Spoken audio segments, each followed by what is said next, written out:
السلام علیکم ورحمۃ اللہ وبرکاتہ۔ آج کے خطبے کا عنوان ہے توحید اور حج۔ الحمدللہ والصلاۃ والسلام علی رسول اللہ، اما بعد۔ یقیناً تمام تعریفیں اللہ کے لیے ہیں، وہی بلاؤں اور مصیبتوں سے بچانے والا اور سرگوشیاں سننے والا ہے۔ میں گواہی دیتا ہوں کہ اللہ کے سوا کوئی معبود برحق نہیں اور اس کا دنیا و آخرت میں کوئی شریک نہیں۔ میں یہ بھی گواہی دیتا ہوں کہ محمد صلی اللہ علیہ وسلم اللہ تعالیٰ کے برگزیدہ بندے اور چنندہ رسول ہیں۔ یا اللہ ان پر، ان کی آل پر اور وفادار صحابہ کرام پر رحمت، سلامتی اور برکت نازل فرما۔ حمد و ثنا کے بعد اے مسلمانوں، میں خود کو اور آپ کو تقوی الہی کی غیب اور حاضر میں نصیحت کرتا ہوں۔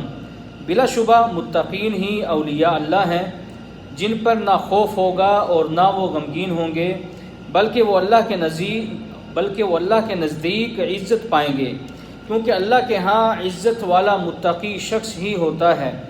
اے امت اسلام، بلا شبہ جس موضوع پر بہت زیادہ لکھا گیا، جس میں قلم تھکا دیے گئے اور اس میں عمر بسر ہو چکی، وہ توحید خالص ہے، جو کہ اللہ کے لائق ہے، کیونکہ اسی کے ہاتھ میں آسمانوں اور زمینوں کی لگامیں ہیں۔ وہ جسے چاہتا ہے اسے بلندی عطا کرتا ہے، جسے چاہتا ہے اسے عدل سے تنزلی میں ڈال دیتا ہے۔ وہی ہے جسے وہ چاہے عزت دے، جسے چاہے ذلیل و خوار کرے، کیونکہ وہی آسمانوں میں اکیلا الہ ہے اور زمین میں بھی وہ اکیلا الہ ہے۔ اسی نے ہر چیز کو اپنے علم اور قدرت کے ساتھ گھیر رکھا ہے۔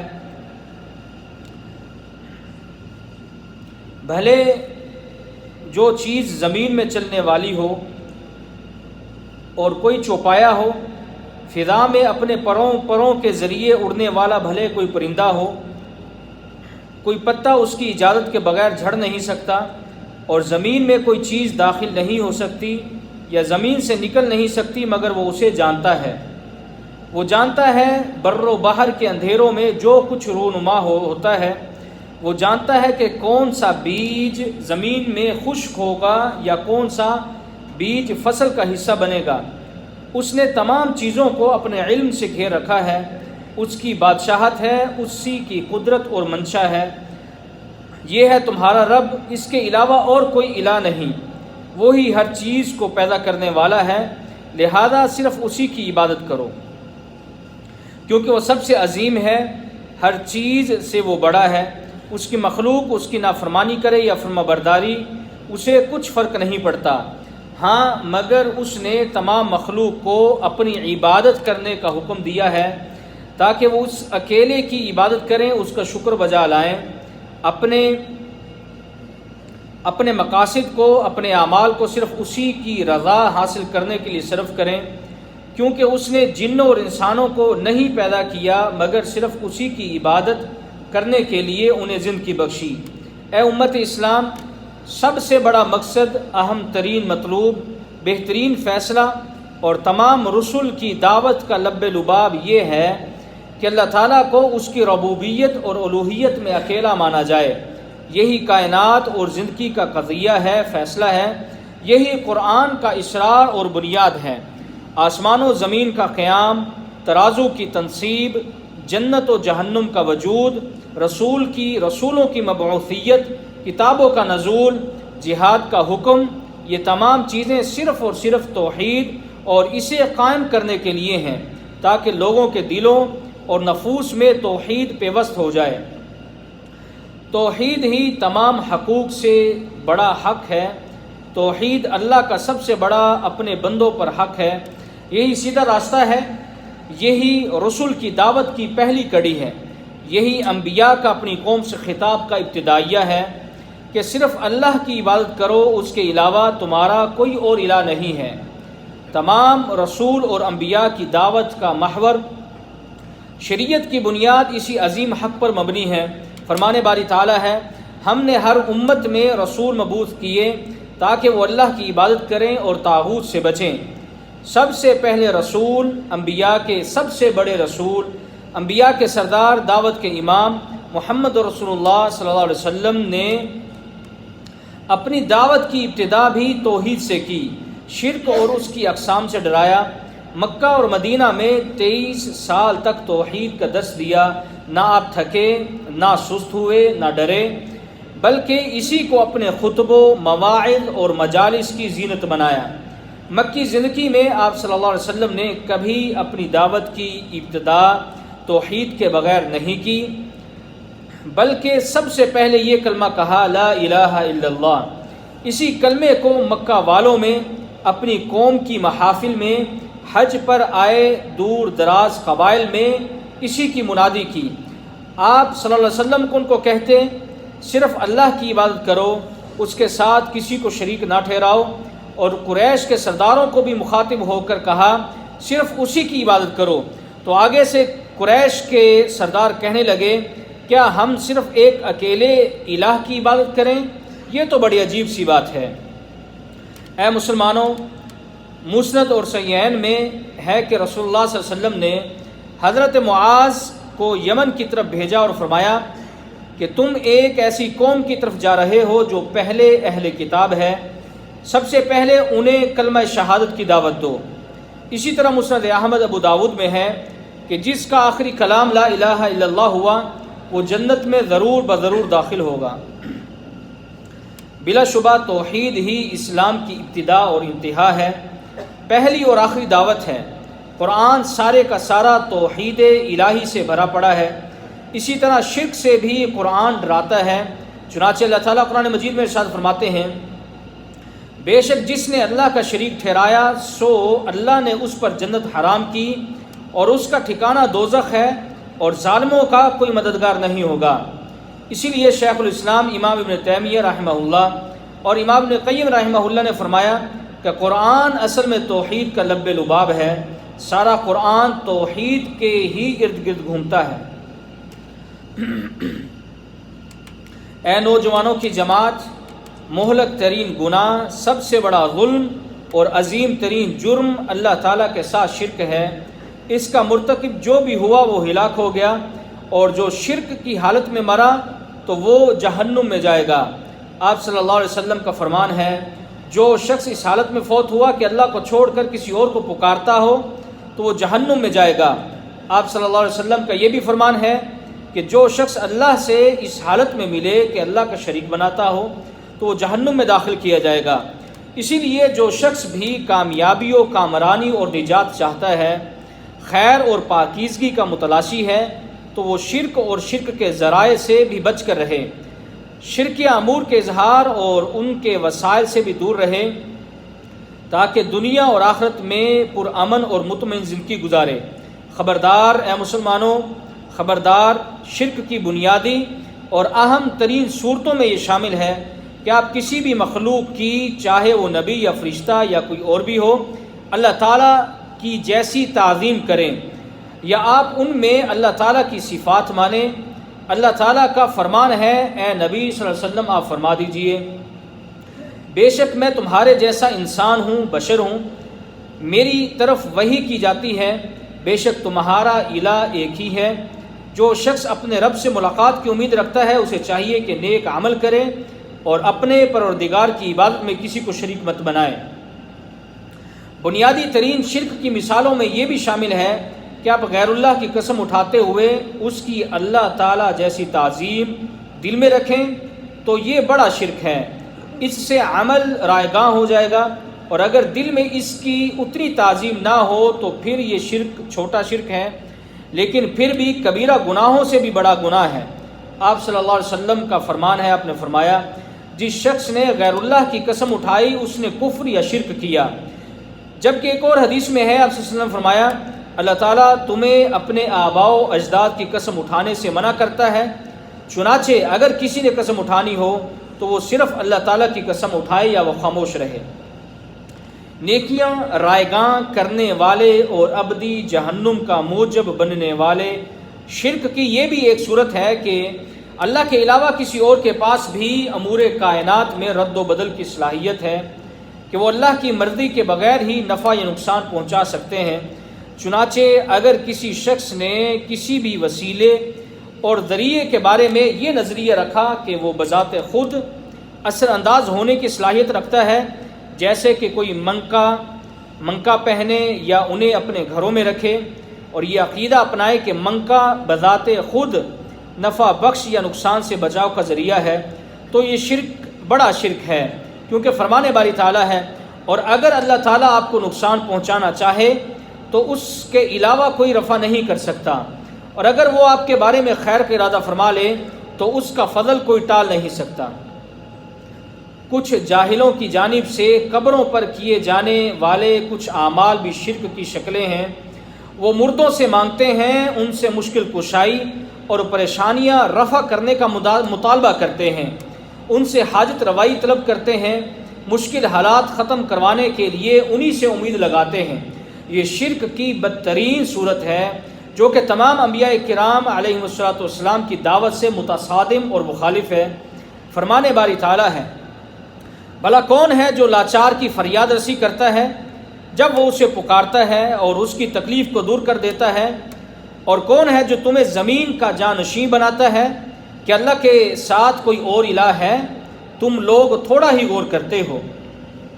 یہ بہت ہی عظیم گمراہی ہے اور واضح شرک ہے کہ کوئی کسی بھی مردے کی قبر پر مجاور بنے جو کہ اپنے لیے کسی نفع نقصان کا مالک ہرگز نہیں ہے، اس کو سجدہ کرے یا اس کی قبر کا طواف کرے یا اس قبر کے لیے ذبح کرے یا اس سے دعا مانگے اور اسی سے خیر کی امید لگائے۔ اللہ کی قسم یہ بہت بڑا بہتان اور سنگین قسم کا شرک ہے۔ سنیے کہ اللہ تعالیٰ قرآن مجید میں کیا فرماتے ہیں۔ اللہ تعالیٰ قرآن مجید میں فرماتے ہیں، اور اس شخص سے بڑھ کر اور کون گمراہ ہوگا جو اللہ کو چھوڑ کر انہیں پکارتا ہے جو قیامت تک اسے جواب نہیں دے سکتے، بلکہ وہ تو ان کی پکار سے بھی بے خبر ہیں۔ اسی طرح اللہ تعالیٰ کا فرمان ہے، اور اللہ کے سوا کسی کو مت پکاریں جو نہ آپ کو کچھ فائدہ پہنچا سکتے ہیں اور نہ نقصان، اگر آپ ایسا کریں گے تو تب یقیناً ظالموں میں سے ہو جائیں گے۔ اے اللہ کے بندو، بڑے ہی خسارے کی بات ہے کہ جب بھی کوئی پریشانی یا مصیبت آئے تو غیر اللہ کی پناہ حاصل کرنے کی کوشش کی جائے اور مخلوقات کو پکاریں اور کہیں یا فلاں میری مدد کر، یا قادر مطلق عظیم پروردگار اور نہایت رحم کرنے والی ذات کو بھول جائیں۔ یہ خالص ترین شرک ہے۔ اللہ تعالیٰ قرآن مجید میں ارشاد فرماتے ہیں، بے شک اللہ کے علاوہ جن لوگوں کو تم پکارتے ہو وہ تمہارے جیسے ہی بندے ہیں۔ اسی لیے اے مسلمانوں، تم اپنے رب کے لیے مخلص بندے بنو، اپنی دعا اور امیدوں میں اسی کو پکارو، خوف اور محبت اسی سے ہو، گڑ گڑانا اور آہ و زاری اسی کے سامنے ہو۔ فرمان باری تعالیٰ ہے کہ اے نبی آپ کہہ دیجئے، میری نماز، میری قربانی، میری زندگی اور میری موت سب کچھ رب العالمین کے لیے ہے، اس کا کوئی شریک نہیں، اور مجھے اسی کا حکم ہوا ہے کہ میں سب ماننے والوں میں سے ہو جاؤں۔ اسی لیے آپ صلی اللہ علیہ وسلم نے اپنے پروردگار کے حکم پر لبیک کہتے ہوئے دعوت توحید کا فریضہ سر انجام دیا۔ آپ صلی اللہ علیہ وسلم نے عقیدہ توحید کا مکمل تحفظ فرمایا۔ نبی اکرم صلی اللہ علیہ وسلم نے انبیاء کرام کی قبروں کو مسجدیں بنانے والوں پر لعنت فرمائی اور پھر انہیں اللہ تعالیٰ کے ہاں بدترین مخلوق قرار دیا۔ پھر آپ صلی اللہ علیہ وسلم نے فرمایا، خبردار تم قبروں کو سجدہ گاہیں مت بناؤ، میں تمہیں اس سے منع کر رہا ہوں۔ اسی لیے اے مسلمانوں، ان تمام عظیم مصیبتوں اور مہلک ترین اعمال سے بچ کے رہنا۔ یہ بات ذہن نشین رکھنا کہ شیطان تمہاری گھات میں ہے، وہ لوگوں کے لیے شرک اور شرکیہ وسائل کو اچھا بنا کر دکھلاتا ہے، انہیں صاف عقیدہ توحید سے روکتا ہے، جیسا کہ اللہ نے قرآن میں فرعون کا ذکر بطور عبرت فرمایا۔ جیسا کہ اللہ تعالیٰ نے قرآن میں فرعون کا ذکر بطور عبرت فرمایا کہ مومنین سمجھ جائیں۔ فرمان باری تعالیٰ ہے کہ نبی نے کہا، اے میری قوم کیا بات ہے، میں تو تمہیں نجات کی طرف بلاتا ہوں اور تم مجھے دوزخ کی طرف بلاتے ہو۔ تم مجھے اس بات کی طرف بلاتے ہو کہ میں اللہ کا منکر ہو جاؤں اور اس کے ساتھ شریک کروں جسے میں جانتا بھی نہیں، اور میں تمہیں غالب بخشنے والے کی طرف بلاتا ہوں۔ بے شک تم مجھے جس کی طرف بلاتے ہو وہ نہ دنیا میں بلانے کے قابل ہے اور نہ آخرت میں، اور بے شک ہمیں اللہ کی طرف لوٹ کر جانا ہے، اور بے شک حد سے بڑھنے والے ہی دوزخی ہیں۔ پھر تم میری بات کو یاد کرو گے اور میں اپنا معاملہ اللہ کے سپرد کرتا ہوں، بے شک اللہ بندوں کو دیکھ رہا ہے۔ حضرت عبداللہ ابن عباس رضی اللہ عنہما نے فرمایا کہ حضرت آدم علیہ السلام اور حضرت نوح علیہ السلام کے درمیان 10 صدیاں گزری ہیں اور وہ سبھی لوگ اسلام پر تھے، پھر شیطان نے انہیں بہکا دیا اور انہیں شرک پر لگا دیا، پھر لوگوں کی عبادت کرنے لگے، ستاروں، جنوں، شیاطین، قبروں کو سجدہ کرنے لگے، توحید ختم ہو گئی اور عقلیں فاسد ہو گئیں۔ اے مسلمانوں، اب وہ وقت نہیں رہا کہ شرق و غرب میں موجود مسلمان غیر اللہ کی پوجا پرستش کریں، بلکہ ضرورت اس بات کی ہے کہ عقیدہ توحید راسخ کیا جائے اور اللہ تعالیٰ سے سچے دل کے ساتھ دعا مانگے کہ وہی ہماری حاجت پوری کرے۔ اسی طرح اے لوگوں، اپنے خالق کی عبادت اور تعظیم کرنے کے لیے زندگی گزارو، ہر حالت میں اسی کے ساتھ لو لگاؤ، اپنے قلب و جان کو خالق سے جوڑو۔ نماز، زکوٰۃ، حج اور تمام اسلامی شعائر اسی بنیادی اصول کے لیے ہیں، لہذا ایسا ممکن نہیں ہے کہ کوئی نمازی نماز بھی پڑھے اور پھر اللہ کے سامنے اور پھر غیر اللہ کے سامنے بھی وہ جا کر جھکے۔ اے مسلمانوں، عبادت میں سب سے زیادہ حج ایسی عبادت ہے، سب سے بڑی حج ایسی عبادت ہے جس میں توحید کا ایک خاص تعلق ہے، جو حج چند دنوں بعد شروع ہونے والا ہے باذن اللہ تعالی۔ حج توحیدی دروس و اسباق کا مجموعہ ہے اور اس کے دروس میں سب سے عظیم درس توحید ہے، بلکہ اس کا مقصد اور ثمرہ اللہ تعالیٰ کے لیے اس کی توحید کو ثابت کرنا اور اسے عبادت کے لیے خالص کرنا ہے۔ حتیٰ کہ حضرت جابر رضی اللہ عنہ بیان کرتے ہیں کہ نبی اکرم صلی اللہ علیہ وسلم نے حج کے موقع پر کلمہ توحید کے ساتھ تلبیہ کہا، یعنی تلبیہ میں درس توحید ہے۔ پھر عرفہ کے میدان میں درس توحید ہے۔ نبی اکرم صلی اللہ علیہ وسلم نے فرمایا، بہترین دعا وہ ہے یوم عرفہ میں جو کی جاتی ہے، اور میں نے اور سابقہ انبیاء نے جو دعائیں مانگی ہیں میدان عرفہ میں، ان میں سے یہ بہترین دعا ہے، لا الہ الا اللہ وحدہ لا شریک لہ، لہ الملک ولہ الحمد وہو علی کل شیء قدیر۔ اسی طرح خانہ کعبہ کی تأسیس و تعمیر ہی توحید پر کی گئی، جیسا کہ اللہ تعالیٰ قرآن مجید میں ارشاد فرماتے ہیں، وہ ایک تھا، ہم نے ابراہیم علیہ السلام کے لیے خانہ کعبہ کو مقام مقرر کیا اور ارشاد فرمایا، میرے ساتھ کسی چیز کو شریک مت کیجیے۔ چنانچہ حج کے موقع پر انسانوں کی تمام جنسیں، رنگا رنگ بولیاں، الگ الگ مقامات اور مختلف رنگوں کے باوجود ایک ہی حیت و شکل اور ایک ہی عبادت کی ادائیگی کے لیے جمع ہوتے ہیں، تاکہ وہ اپنی زبان حال سے بھی کہیں کہ ہم سب ایک انتہائی اعلیٰ مقصد کے لیے جمع ہوئے ہیں، اور وہ مقصد یہ ہے کہ صرف اللہ تعالیٰ کی عبادت کی جائے اور اللہ کی عبادت خالص کی جائے، اسی واحد کے لیے عبادت کو مخصوص کرنا جس کی طرف ساری مخلوقات ہی پناہ لیتی ہیں، اور ہر حال میں اسی کی طرف توجہ کرنا۔ اسی طرح شرک اور مشرکین سے برات وہ ازلی ندا ہے جسے قرآن کریم نے حج کے موقع پر بلند کیا، اور وہ ندا آج تک دہرائی جا رہی ہے۔ چنانچہ ارشاد باری تعالی ہے، اور حج اکبر کے دن اللہ اور اس کے رسول کی طرف سے لوگوں کو آگاہ کیا جاتا ہے کہ اللہ مشرکوں سے بیزار ہے اور اس کا رسول بھی ان سے دستبردار ہے۔ اس کے علاوہ حج کے حکم میں اللہ رب العزت کی اتنی حکمتیں ہیں کہ ان تک ہماری عقول کی رسائی ممکن نہیں۔ جتنا غور و فکر کیا جائے اس کے فوائد روز بروز بڑھتے چلے جاتے ہیں، لیکن اہم بات یہ ہے کہ حج کا اصل مقصد اللہ تعالیٰ کے ساتھ خالص تعلق اور توحید باللہ ہے۔ اللہ تعالیٰ مجھے اور آپ سب کو سچا اور پکا موحد بنائے اور اپنے خالق کی خوب تعظیم کرنے کی توفیق عطا فرمائے۔ وآخر دعوانا الحمدللہ رب العالمین۔